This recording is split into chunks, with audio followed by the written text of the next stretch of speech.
Hola, hola, ¿qué tal? Bienvenidas y bienvenidos a un programa más de Aprende en Casa 3. Un espacio en el que vamos a poder estudiar y divertirnos desde nuestros hogares. Y el día de hoy nos acompaña María Meléndez. Hola María, ¿qué tal? ¿Cómo estás? Hola Alfonso, muy bien, muy contenta de estar acompañándolos una vez más en esta sesión que sé que les va a encantar.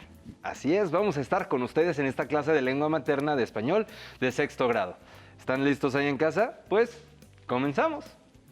Pues alumnas y alumnos de sexto grado, espero que se encuentren, como siempre les decimos, de la mejor forma posible. Y me alegra poder volver a saludarlos el día de hoy en esta su clase, como ya lo decía Alfonso, de lengua materna español, en la cual vamos a continuar trabajando con la práctica social del lenguaje número 10. Producir un texto que contraste información sobre un tema. Muy bien, pues espero que allá en casa ya estén todas y todos listos. A mí me alegra muchísimo comenzar esta clase. Y les recuerdo que si por algún motivo no pudieron acompañarnos en alguna sesión o si quieren repasar o fortalecer algún aprendizaje, pueden ver las clases anteriores en el portal de Aprende en Casa 3. Muy bien, y por lo pronto a mí me resultó muy útil y ya me puse al corriente. Ya volví a ver las 5 clases previas relacionadas con esta práctica social del lenguaje para que no se me vaya nada. Y por mi parte, podemos comenzar. ¿Qué te parece, María, si nos dices cuál es el propósito de esta sesión? Por supuesto, el propósito es reconocer diversas prácticas para el tratamiento de malestares, recuperar información de distintas fuentes para explicar un tema y comenzar a redactar un borrador de texto en el que se contrasten las explicaciones de dos formas de concebir y curar el mismo malestar empleando conectivos lógicos para articular y contrastar los párrafos y también las ideas. ¿Y qué materiales vamos a necesitar? Vamos a necesitar cuaderno, libro de texto de español, algo con que anotar y, de ser posible, un diccionario. Muy bien, pues aquí lo tenemos el nuestro y supongo que igual que siempre vamos a comenzar con una lectura de un texto literario, ¿es cierto? Ay, hasta la pregunta ofende. Por supuesto que lo vamos a hacer. Como saben las y los estudiantes, y tú también, en las últimas sesiones y en las últimas 3 específicamente, sin contar la de ayer que fue especial, hemos estado leyendo poemas de distintos escritores con temáticas similares. Primero sobre el insomnio, luego sobre el sueño y después sobre el amanecer. Y el día de hoy, ¿qué nos toca? Pues el día de hoy daremos fin a ese pequeño ciclo con un poema sobre el despertar. Obra del escritor mexicano Jaime Torres Bodet, quien, entre otras cosas, también fungió como secretario de Educación Pública de México durante 2 periodos. ¡Qué interesante! ¿Y cómo se titula el poema? Se llama Despertar, precisamente. Así que, estudiantes en casa, les solicito por favor que mientras leen y escuchan el poema, identifiquen qué es lo que, según la voz de quien habla, va despertando cuando inicia un día. También les pido que recuerden los últimos textos que leímos sobre el alba, que fue Amanecer, de Rosario Castellanos, y Madrugada, de Octavio Paz, y que los comparen en su mente así, que encuentren diferencias y cosas. Perfecto. Dice así: despertar. Despierta la obsesión, despierta el mundo, despiertan las distancias y las leyes, y los relojes de las antesalas, y los retratos sobre las paredes. Y vuelven las espadas a brillar en el puño de los héroes que pueblan los museos, donde la historia, por vitrinas, duerme. Despierta el vendaval, despierta el hambre, despierta las naranjas y las nueces sobre el mantel de un bodegón de antaño. Despierta el vino oscuro en los toneles y en la tahona el pan, y el primer yunque, al golpe del martillo honrado y fuerte. Despierta en el buzón la primera carta y el primer ascensor y el primer huésped, y en el primer teléfono accesible, ese primer saludo que la noche estuvo madurando largamente y que, lanzado así, frente a la aurora, en su dorada profusión se pierde. Despiertan otra vez, como en los libros, las cigarras de Sócrates y la alondra de Shakespeare, y vuelven a rimar deshielo y hielo, y principian de nuevo a cobrar forma los mapas, las edades, los deberes. Solo en ti, corazón, la noche sigue, porque tu despertar será tu muerte. Torres Bodet Jaime, Poesía Completa, México, Fondo de Cultura Económica, 2017, páginas de la 553 y la 554. Estudiantes en casa, ¿qué les pareció? A ti, Alfonso, ¿qué te pareció? La verdad me gustó muchísimo, María. La manera en la que se va describiendo el despertar del mundo es increíble. Sí, a mí también. Es como si antes del alba el mundo estuviera durmiendo, es decir, no solo los seres humanos, sino también todo lo demás, las cosas, las ideas, las dinámicas cotidianas. Y estudiantes en casa, en pantalla pueden ver la primera estrofa a manera de ejemplo. Despierta la obsesión, despierta el mundo, despiertan las distancias y las leyes, y los relojes de las antesalas, y los retratos sobre las paredes. Y vuelven las espadas a brillar en el puño de los héroes, que pueblan los museos donde la historia, por vitrinas, duerme. Qué ingeniosa me parece la idea de que hasta los retratos y los héroes de los museos aprovechan la noche para descansar. Sí, exacto, así es. ¿Y qué otra cosa llamó tu atención?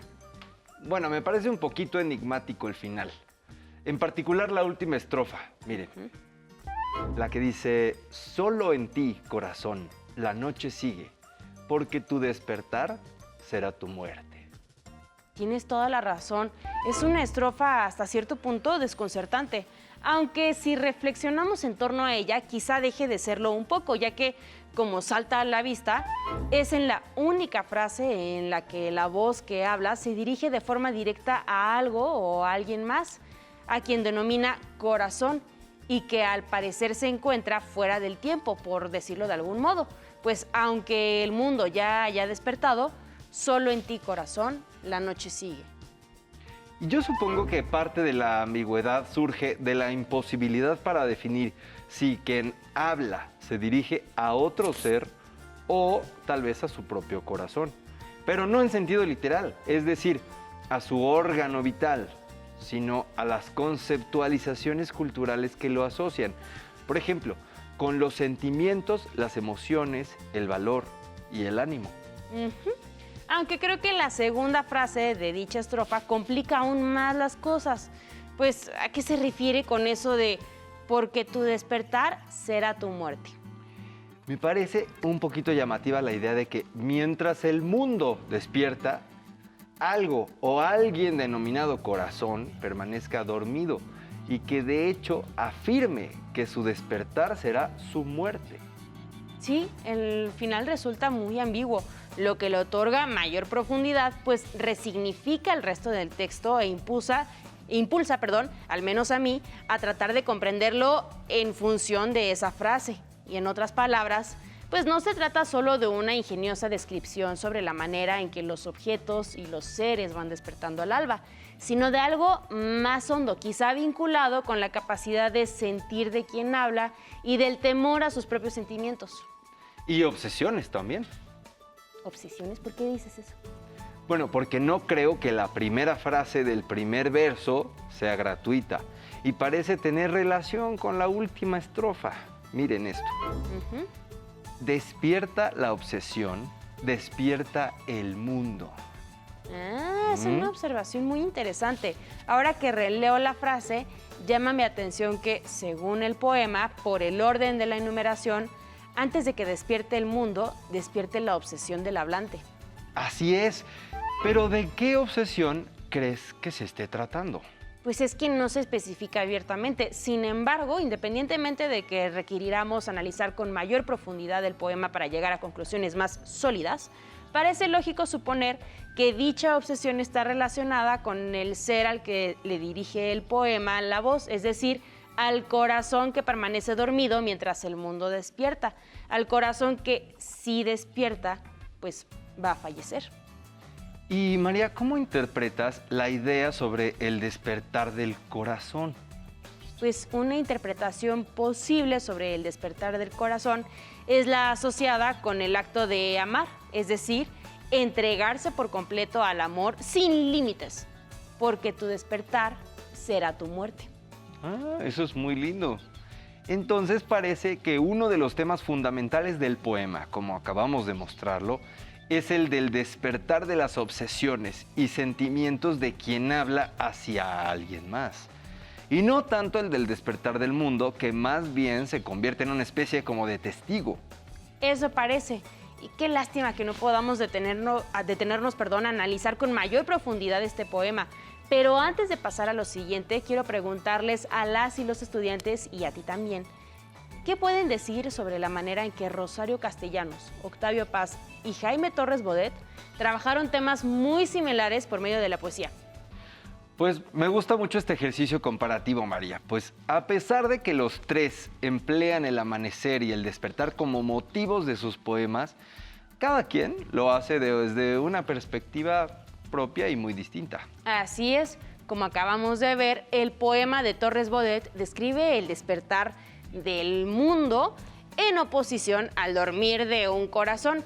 Y luego de analizarlo, salta a la vista el hecho de que parece un poema con un tono más personal e íntimo en contraposición con Amanecer de Rosario Castellanos y De Madrugada de Octavio Paz, quien hablan más bien del despertar desde una perspectiva pues más amplia, vinculada con el amanecer mismo y con el despertar cotidiano de los seres humanos. Estoy de acuerdo.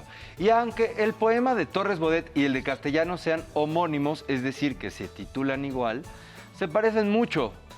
No es cierto, se parecen mucho menos entre sí que el de Paz y el de Castellanos, los cuales comparten rasgos como la brevedad y el que comparan ciertas características del sueño con algunas de la muerte, como por ejemplo la oscuridad y la soledad que implican.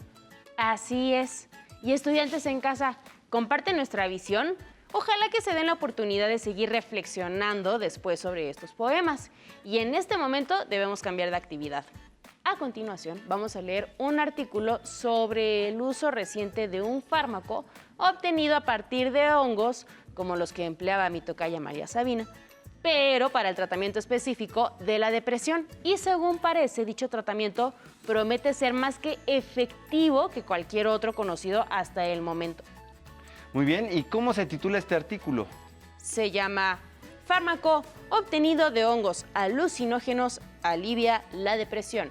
Y lo leeremos con el propósito de seguir reconociendo diversas prácticas para el tratamiento de malestares y recuperar información de distintas fuentes para explicar un tema como base para la redacción del texto, en el que contrastaremos las explicaciones de dos formas de concebir y curar el mismo malestar.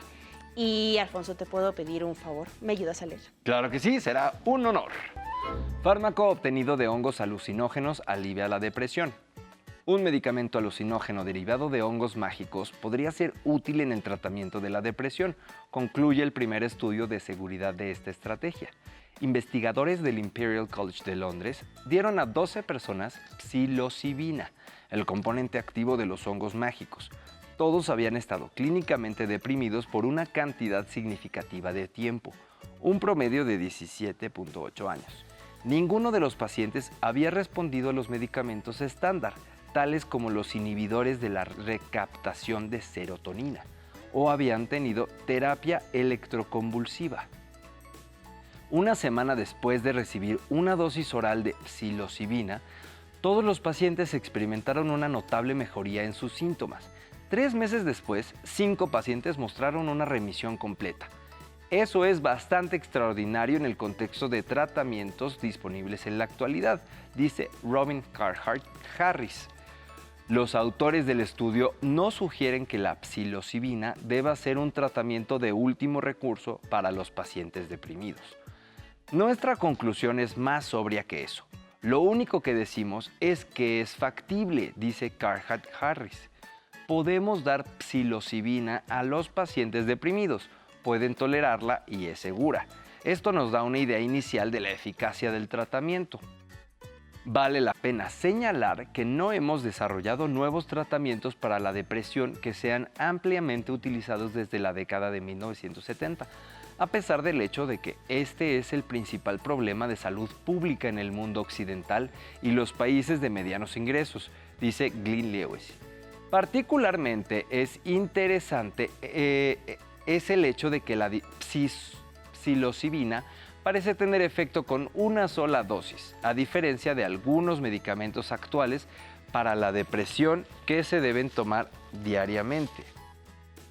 Cormier Zoe, fármaco obtenido de hongos alucinógenos, alivia la depresión, en Nature Magazine, 24 de mayo de 2016. Disponible en la siguiente página. Ahí está. Y estudiantes en casa, ¿qué piensan sobre la nota que acabamos de leer? ¿Tú qué opinas, Alfonso? María, la verdad me sorprendió por varias razones. Mira, siendo la principal, el que tengo la ligera impresión de que por algún motivo que yo desconozco, se tiende como a hacer menos a la medicina tradicional ante la alopática, ¿no? Sin embargo, como lo evidencia este artículo, la base de muchos fármacos y tratamientos alopáticos se halla justamente en la medicina tradicional. Así es, y gracias a este ejemplo podemos percatarnos de la vigencia y la efectividad de mucha de la medicina tradicional. Tan es así que múltiples laboratorios lucran con el conocimiento y saberes de los pueblos originarios patentándolos. Y este no es un caso excepcional. Un alto porcentaje de los fármacos empleados a nivel mundial son derivados de las plantas. Y la mayor parte de estas han sido usadas por los grupos originarios de múltiples rincones del mundo desde hace muchísimo tiempo. Así es, y elegimos esta nota para esta sesión no solo por mostrar la vigencia y la efectividad tanto de la medicina tradicional en general como del tratamiento que ofrecía mi tocaya, la saya Sabina, basado en la ingesta de hongos, sino también porque parte del propósito de la sesión es recuperar información de distintas fuentes para explicar un tema. Y antes de comenzar a redactar el borrador en el que contrastemos las explicaciones de distintas formas de concebir y curar el mismo malestar, que en mi caso será el susto. De hecho, si lo recuerdan en la última sesión en la que trabajamos con esta práctica social del lenguaje, vimos que, según la psiquiatría, una de las manifestaciones del susto es la depresión mayor. Y ni Poncho ni yo pudimos responder qué tratamiento existen desde la perspectiva alopática. Y en el artículo se habla de 3, lo cual pues enriquecerá mi texto final. ¿3? Yo solamente recuerdo la mención de los hongos. Como pueden ver en pantalla, menciona otros 2 tratamientos, los que parecen ser inferiores al de los hongos. Ninguno de los pacientes había respondido a los medicamentos estándar, tales como los inhibidores de la recaptación de serotonina o habían tenido terapia electroconvulsiva. Ah, ya veo. Entonces, el propósito fundamental de recuperar información de distintas fuentes para explicar un tema es nutrir nuestra visión y ampliar nuestro campo de reflexión, lo cual va a facilitar mucho la construcción de las opiniones personales. Exacto, y con el mismo objetivo leeremos ahora un brevísimo texto sobre la perspectiva andina del susto. Pongan atención. Mancharisca, susto, espanto. Descripción. Se entiende por susto, según la tradición oral andina, a la pérdida del alma o ánima de la persona, como consecuencia de una fuerte impresión recibida y la imposibilidad de retenerla. El alma aleja, huida o apartada vagará hasta que el curandero pueda devolverla al cuerpo. Es causada por los espíritus, influencias maléficas de seres sobrenaturales como duendes y seres que habitan en las punas. También se provoca por caídas, encuentros sorpresivos, accidentes, persecuciones, fenómenos naturales y sobrenaturales. Síntomas: pérdida de apetito, decaimiento general y debilidad, desórdenes nerviosos, depresión, tristeza, irritabilidad, nerviosismo y llanto, escalofrío, fiebre, náuseas, vómito y diarreas, sueño sobresaltado, sudor, delirio y suspiros continuos, dolor de cabeza, tartamudeo temporal. La gravedad está en estrecha relación con la edad del enfermo, su estado emocional y el marco de circunstancia en que se produce. Asimismo, surgen enfermedades derivadas del susto como diarrea por miedo, Andahuaylas y Ñuñupa, Ayacucho, Huancavelica, Cusco. Ah, son las ciudades. Vaya, vaya. Ministerio de Salud de Perú, Mancharisca, susto, espanto, adaptación sin título del Instituto Nacional de Salud Perú, sin fecha disponible en, ahí viene el enlace, consultado el 26 de marzo del 2021. Y estudiantes en casa, ¿qué información nueva nos proporciona este texto sobre el susto? Bueno, nos permite confirmar las enormes coincidencias existentes en la manera de concebir este malestar entre los pueblos originarios de México y los de la región inca, que, lo recuerdo, por si lo han olvidado, se halla sobre todo en los actuales territorios de Perú y Bolivia. Así es. lo cual pues resulta curioso y pues bueno, en fin. Llegó el momento de comenzar a escribir el borrador del texto en el que vamos a contrastar las explicaciones de al menos 2 formas de concebir y curar el mismo malestar. Pero antes, estudiantes en casa, les voy a pedir que tengan a la mano el ejercicio de escritura de un texto con estas mismas características que llevamos a cabo en la 4ª sesión con esta práctica de social del lenguaje. Muy bien, yo lo recuerdo muy bien porque como mencioné, yo ya vi todas las sesiones en el portal de Aprende en Casa 3. Y también me acuerdo de que la maestra Gaby dio otras recomendaciones muy útiles relacionadas con el proceso de la escritura. Así es, y vamos a retomarlas en un momento. Y estudiantes en casa, les sugiero que para comenzar la redacción de su texto, si continuaron trabajando con el mismo tema, usen como base el que ya escribieron y profundicen en todo aquello que más les atraiga. Pero si lo cambiaron, utilícenlo como modelo. Como mi texto final tratará sobre el susto, yo sí retomaré, aunque lo voy a enriquecer con algunas ideas asociadas, tanto con la visión andina de este malestar, como con la sabia tocaya mía, Sabina. ¿Y me puedes ayudar a releerlo, por favor, Alfonso? Claro que sí. Susto. El tema de este texto es una enfermedad conocida en español como susto, la cual tiende a presentarse entre la población de diversas culturas y regiones de México y en general de casi toda América. Por su parte, el propósito es explicar ideas complementarias y contrastantes sobre las causas y tratamientos del susto, derivadas de la lectura de 2 textos sobre el mismo tema, pero con perspectivas distintas. Hay al menos 3 ideas fundamentales que comparten ambas perspectivas. Primero, la aceptación general de la existencia del susto. Segundo, el hecho de que la causa de este malestar es una fuerte y repentina impresión. Tercero, el que buena parte de los síntomas son los mismos, por ejemplo, dolor en el cuerpo. Sin embargo, no existe coincidencia en el tratamiento, pues mientras la medicina tradicional mexicana sugiere una serie de procedimientos terapéuticos, como algunos preparados herbolarios, en el manual de psiquiatría no se enuncia ninguno de forma explícita. No obstante, al vincular el susto con enfermedades definidas desde la óptica de la psiquiatría, como la depresión mayor, se sobreentiende que los tratamientos serían los mismos que se usan para tratar dichas enfermedades, por lo cual no existe coincidencia en este aspecto. Tampoco existe coincidencia en la manera de concebir la naturaleza del malestar, ya que desde la perspectiva de la psiquiatría se asocia solo con el mal funcionamiento del cuerpo, mientras que desde la óptica de la medicina tradicional mexicana se relaciona también con otros elementos naturales como el sueño, incluso con algunos sobrenaturales como el alma y la adivinación. Pues es un texto muy interesante, María. Ay, muchas gracias, Alfonso. Y si lo recuerdan, para elaborarlo definimos previamente una estructura compuesta por una introducción en la que explicamos de qué trata el texto y pueden verla ahí subrayada con amarillo en sus pantallas. Sí, y después vino la redacción de un párrafo de desarrollo, que lo pueden ver ahora subrayado en verde, que resultó un poco más extenso porque es donde se comparan algunas ideas fundamentales relacionadas con las causas y los tratamientos del susto a partir de los 2 textos que leímos, que por si no lo recuerdan, uno hablaba desde la perspectiva de la psiquiatría y el otro desde la medicina tradicional mexicana. Así es, y en el párrafo de desarrollo primero señalamos 3 ideas centrales que comparten ambas perspectivas.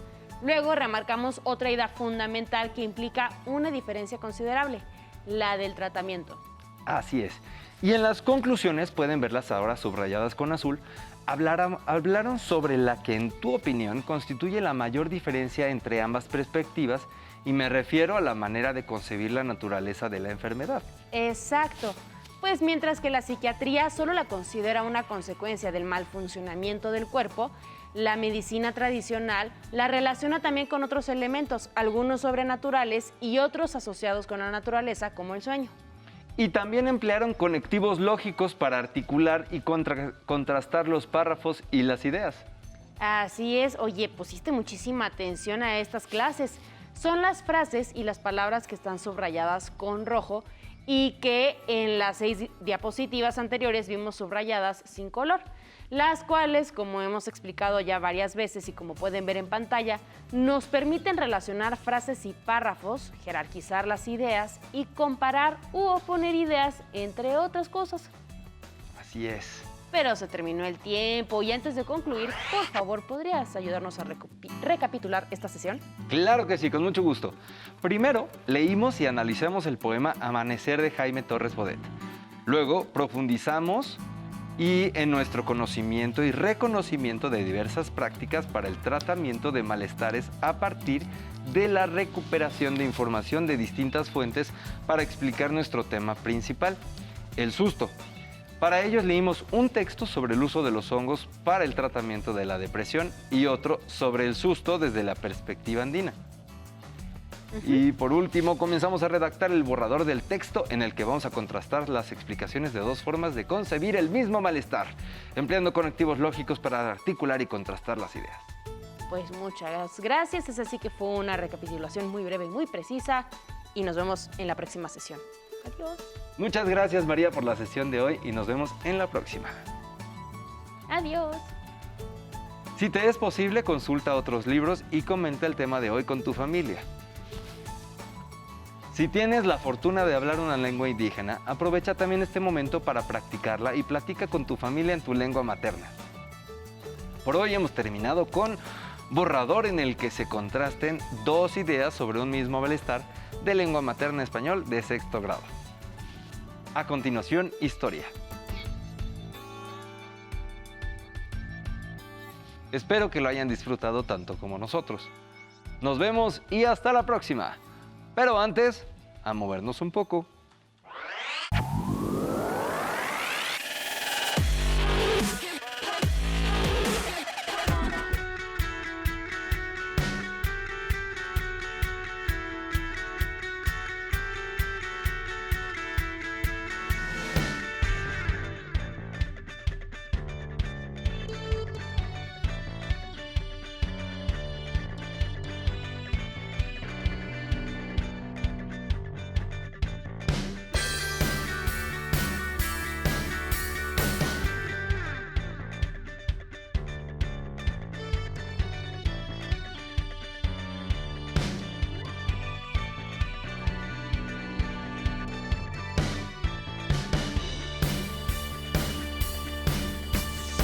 Si no tienes el libro de texto o necesitas ayuda para responder las preguntas, contáctanos. Contáctanos para apoyo pedagógico. Hay maestras y maestros de lunes a viernes de 8 a 20 horas en el teléfono 55 41 72 04 13 con 100 líneas. También puedes encontrar los libros de texto en la página conaliteg.sep.gov.mx. Si quieres volver a ver los programas de Aprende en Casa, los puedes encontrar en la siguiente liga: aprendeencasa.sep.gov.mx. Nos vemos. Nos Hasta la vemos. próxima.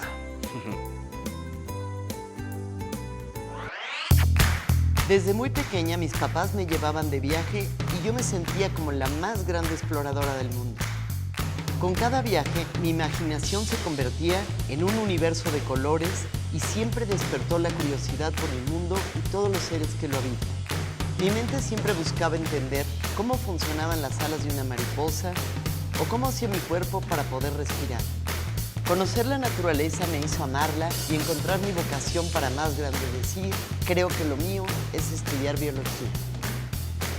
Desde hace unos años decidí dedicarle mi vida a la divulgación de la ciencia para tratar de estimular a las niñas que, como tú, han buscado respuestas en donde aún falta mucho por investigar. En el mundo cada vez hay más cosas por descubrir y tú puedes ser la llave de ese conocimiento.